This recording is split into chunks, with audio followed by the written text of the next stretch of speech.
Magandang buhay mga kapatid, ka-stroke. Solo ako dito ngayon uli sa court. Dito na lang ako nag-walking. Hindi na ako pumunta dun sa part sa palengke. Kasi umulan dito kagabi.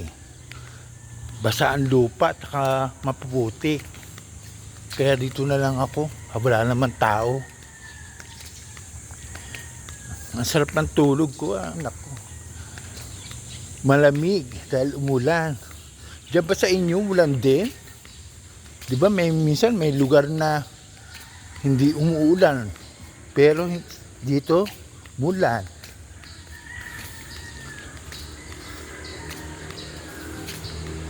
Nakadalawang ikot na ako bago ko binuksan yung cellphone ko at mag-record. Ang sikat na araw. Kaya sa mga ka-stroke lang katulad ko, mag-ano na kayo. Mag-walking na rin kayo. Maganda sa araw-araw, napapawisan kahit konti ang ating katawan. Dahil hindi na tayo katulad ng dati. Kaya ako tinatyaga ko mula nung naisipan kong gawin ito. Nung una talaga, hirap na hirap ako sa paglakad. Paika-ika pa nga ako noon eh. Tapos ang bagal ko pa kamilos. Pero nung kalayunan, tingnan mo, nagkaroon ng improvement. Bumilis na akong maglakad. Hindi katulad dati.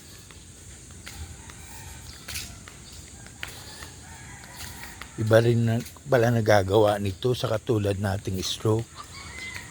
Kailangan talaga trabahuhin.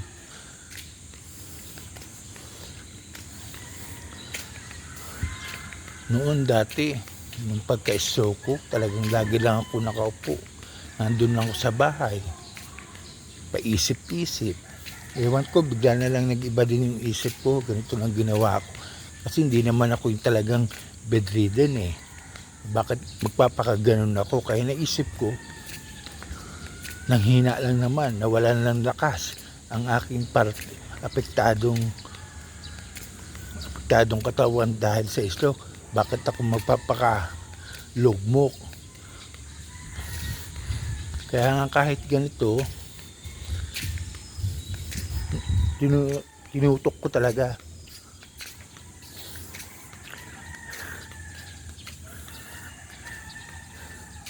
Nakakahingal din. Panlima na to kasi bago ako nagsimula tayo buksan tong cellphone ko. Nakatatong ikot na ata ako.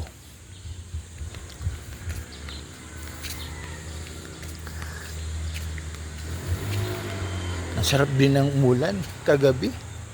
Sarap ng tulog. Kaso nga lang, yun din ang kalaban eh. Sa mga ka-stroke na, 'di ba?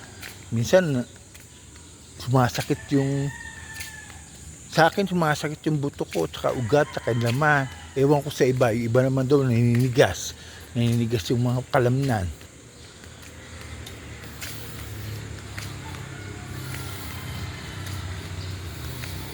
Tingnan mo, ultimo sa pagsayaw ko, akala nyo lang di ako nasasaktan ako, pinipilit ko lang. Kasi hindi na katulad ng dating sayaw.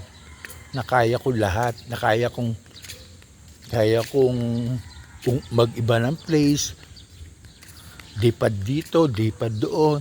Ngayon hindi na. Hanggang basic na lang muna. Baka kung matumba ko. Kasi nga, wala na kaming balance. Wala nang lakas yung paa. Oo, nakakaapak, pero hindi ganun. Upo muna ako, pagod na ako. Mga kapatid ka-stroke. Ay, makalat. Siguro may naglaro dito kagabi, may nanood. Nakahingal din. Buti wala pang naglalaro, ano pa. Kasi pag may naglalaro naman, nakaka-istorbo eh. Kasi ang lakas ng talbog ng bola. O, minsan, tumatalsik pa. Mamaya dyan, matamaan ka pa. Kaya, pag ganun maraming tao dito, doon ako sa park, doon sa banda doon sa maraming puno. Doon ako nag-iikot-ikot. Hindi muna ako mag-exercise. Ang exercise ko na lang sayaw pag uwi. Pagtapos naman ito, pag uwi ko sa bahay, naglalaga agad ako ng balaba, dahon balaba, at dahon ng sambong. Ayun, iinimin ko.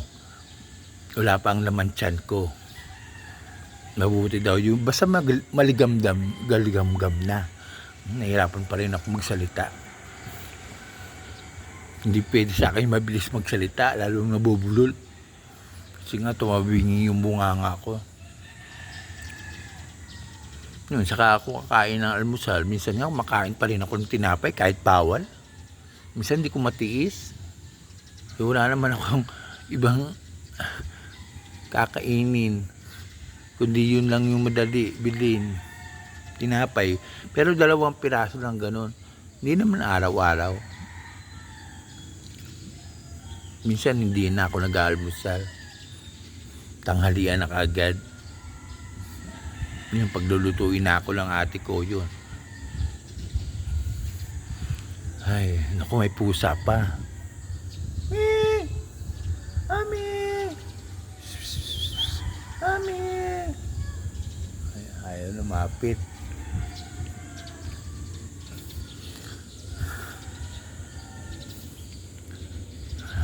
Yan, umiinit na yung katawan ko sa lakad ko. Siguro tama na to. Uuwi na rin ako. May sikat ang araw na. Kaya mga kapatid, ka-stroke, huwag niyong kakalimutan na umaga, ehersisyo yung kamay nyo. Kahit yan lang sa bahay, katawan nyo, yung parte ng naapektuhan ng stroke. Kahit sa mga katulad ko naman na hindi stroke, gawin nyo, mag-exercise pa rin kayo, lalo na 50 pataas. Ako nga, magsisenior na this coming August. Kasi maganda pala sa katawan talaga yung ganito sa umaga. Noon, tamad talaga ako mag-exercise sa umaga eh. Yun, buti naisip ko, nung na-stroke ako, siguro di pa naman agad nag-exercise ako eh. Siguro mga, a month, bago ko nagpursige dahil nga yun nga, marami din yung payo sa akin. Hindi naman daw ako nakahiga para hindi mag-exercise. Di ba? Bedridden, hindi naman ako ganun. Kaya yun, naisip ko, yun, tutulungan ko ng sarili ko para bumilis-bilis ang kilos ko. Hanggang sa pagsayaw, ginawa ko na rin. Kahit mga simple step. O sige mga kapatid, ka-stroke, yung sinabi ko, mag-exercise kayo.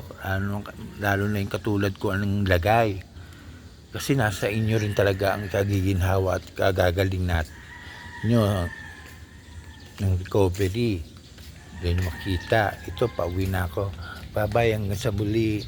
Maraming salamat sa panonood at pakikinig sa akin.